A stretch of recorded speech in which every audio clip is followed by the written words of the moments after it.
Bung Fajrul sebagai aktivis yang berada di lingkar dalam Pak Jokowi, ini merasa dirugikan nggak? Saya selalu berpikir berdasarkan prinsip-prinsip demokrasi. Sama seperti Bung Rocky, sama dengan Bung Aceh, sama dengan Pak. Nggak beda-beda, jangan tahu sama. Itu cuma nuansanya aja yang berbeda, Rocky. Cuma nuansanya, cuma rincian-rinciannya. Mana ada kita menentang demokrasi kan?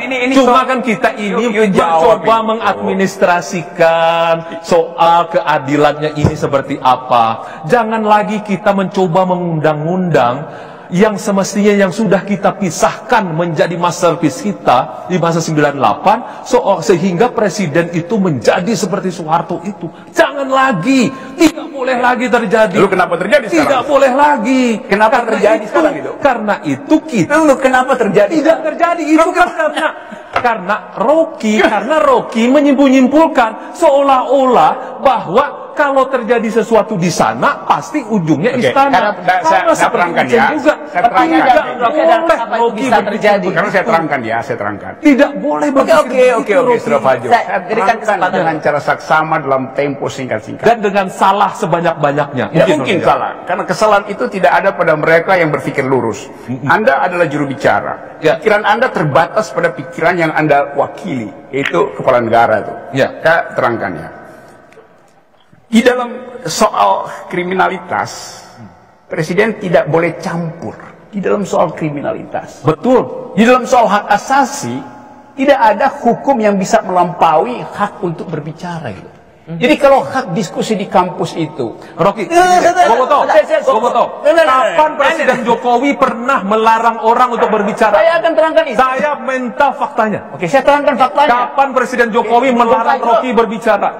Kapan Presiden Jokowi melarang Uceng berbicara? Tidak pernah. Sekarang saya kapan Presiden Jokowi melarang Rosi berbicara? Tidak pernah. Bung Fajrul, ya bukan itu punya. Jadi you jangan ambil bagian yang spesifik hari ini untuk dibandingkan dengan Orba. Karena saya mau terangkan, Bung Fajrul, sebentar. Mau dengar nggak? Kalau nggak saya larang Anda bicara. Dia jadi diktator sekarang. Ya karena you nggak bisa nangkap konsepnya. Lanjut. Kamu tidak bisa menerangkan dengan baik, Rocky. Belum saya terangkan, you udah bohong. Bung Fajrul, sebentar. Sekarang saya terangkan ya. Bung Fajrul, stop. Ya, mau saya terangkan? Saya terangkan ya.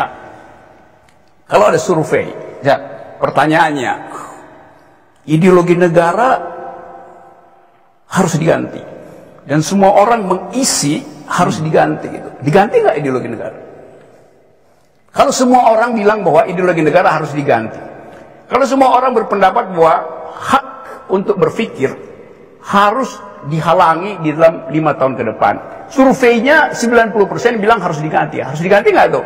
Kita tidak Tunggu, saya mau terangkan dulu. Kita tidak berandai-andai metode berpikir Anda gitu ya. Kita tidak berandai-andai. Bukan, saya mau terangkan dulu. Gimana dulu? Ini hipotetik. Kalau dengar otakmu itu dipakai baik-baik supaya dengerin jalan pikiran saya. Saya terangkan pelan-pelan ya. Saya terangkan pelan-pelan. Seandainya ada survei, saya mulai dengan seandainya. Tidak pakai seandainya deh. Kita berhadapan dengan fakta dan realita. Untuk berpikir radikal, kita mau uji pikiran dari kekuasaan. Daripada menawarkan kepada saya mengenai fakta dan data. Tapi kemudian Anda lari lagi ke sana kemari, Rocky. Dia nggak mau dengar. Poinnya apa? Poinnya apa dengan konteks? Poin saya adalah kebebasan soal hak asasi manusia itu bukan soal intervensi apa nggak intervensi. Presiden selain sebagai kepala eksekutif, dia kepala negara. Dia mesti kasih public address bahwa kampus itu bebas untuk mengucapkan apa aja, termasuk mencaci maki presiden itu. Bisa nggak presiden bilang seperti itu? Kalau Anda mau uji hukumnya tuh. Jadi jangan Anda bilang memang tidak diintervensi. Tidak diintervensi. Tapi soal hak asasi manusia tidak perlu ada intervensi. Berbicara itu adalah bagian tertinggi dari hak asasi. Ya, tapi poin Bung Fajrul adalah apakah semua itu harus jadi urusan presiden? Tidak ada urusan dengan presiden. Presiden tidak kasih aura yang membuat orang kampus terutama berpikir bahwa jangan melarang mahasiswa. Kalau presiden itu melarang mahasiswa, artinya dia berpikir kalau gua nggak larang, presiden akan telepon mulai Fajrul Rahman. Itu poinnya. Cuman poin saya sepakat bahwa presiden harusnya punya ada speech yang mengatakan ada penghargaan pada kebebasan berekspresi bersumpah menjalankan itu normatif, itu nggak saya peduli normatif itu. Faktanya tidak ada satupun keterangan dari sebagai pejabat, sebagai kepala negara, you bicara tentang administrasi, you bicara administrasi, kita bicara karena tentang dia terikat pasal 4 misalnya dia mengatakan harus mengikuti undang-undang dasar, dia bersumpah menjalankan Pancasila. Undang-undang dasar bilang kebebasan berpendapat itu tidak boleh dihalangi oleh apapun kecuali keadaan darurat.